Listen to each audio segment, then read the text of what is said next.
nama saya Robeha Ramzah Ramli. Saya dari Nutrifera Marketing Sdn Bhd, anak syarikat Kelantan Biotech Corporation Sdn Bhd. Sekarang kami sedang mengadakan promosi di Konvensyen Bidadari Dunia bertempat di PICC Putrajaya dari 24 hari bulan Mac hingga 25 hari bulan Mac 2012.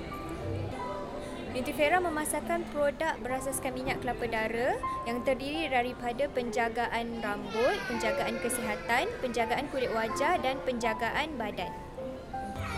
Antara produk Nutrifera ialah Nature's Health, iaitu penjagaan kesihatan untuk seisi keluarga, fungsi sebagai pembekal tenaga segera untuk badan, membantu meningkatkan sistem pertahanan badan dan metabolisme badan.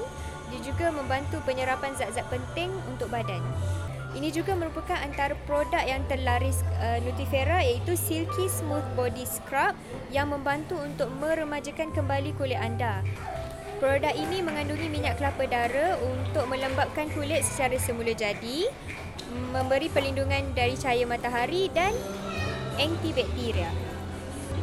Antara produk favourite pengguna Nutrifera ialah Herbal Facial Cleanser Cinnamon, iaitu sabun untuk kulit wajah campuran minyak kelapa dara dan kulit kayu manis untuk kulit yang bebas jerawat, minyak dan parut.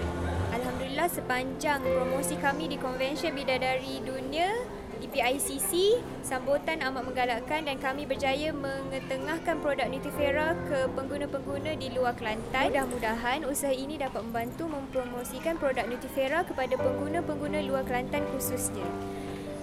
Kepada semua pengunjung dan pembeli produk kami ucapkan ribuan terima kasih dan mudah-mudahan tercapai moto kami, iaitu kesihatan dalaman dan kecantikan luaran bersama Nutrifera. Assalamualaikum.